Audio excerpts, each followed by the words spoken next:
Hey guys, thank you so much for joining me back for day 16. And like I mentioned yesterday, today we are going to cover the most important relationship that you need to focus on this 2025. Before I do that, let me share with you part B of the verse that we talked about last week. So here it goes. Mark 12, verse 31. The second is equally important. Love your neighbor as yourself. No other commandment is greater than these.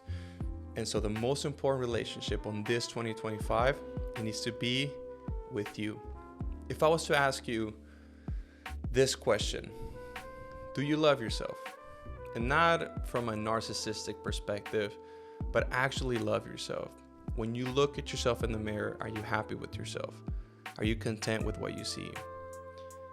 I've come to realize and learn that that is one of the hardest things to do, is to love yourself, to really love yourself, to really appreciate who you are.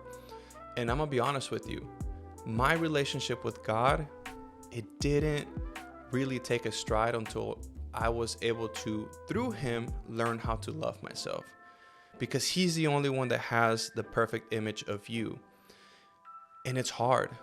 I consider myself a very confident person. However, when the door was closed, when I was alone, all that confidence was gone. And I was stuck with the real me. In reality, it was that the real me I didn't appreciate.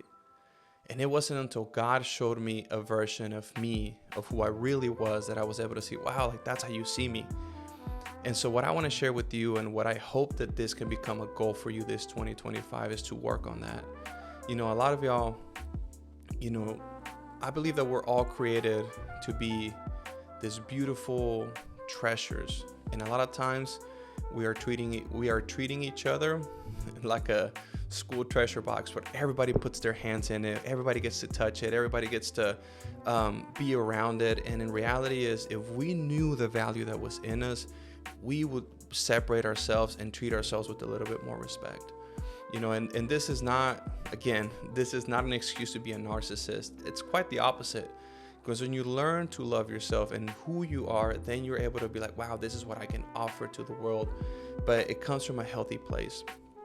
So I just want to remind you that you are God's masterpiece, that we are made in His image. And I just want to encourage you, like the psalmist Jermaine Cole said, love yours. Really and truly, love yourself, appreciate yourself, get to spend time with you, and get to know the things that you like to do. Sometimes we do need to put a pause to all the noise that are telling you, you are this, you are that. Sometimes it could be, positive things, and a lot of times it could be negative things. Now, I'm not saying that compliment or critique is necessarily bad, but that can be your fuel.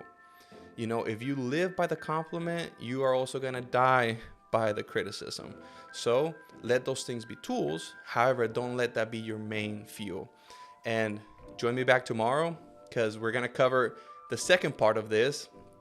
We love you guys. You guys are truly appreciated. Can't wait to see y'all tomorrow.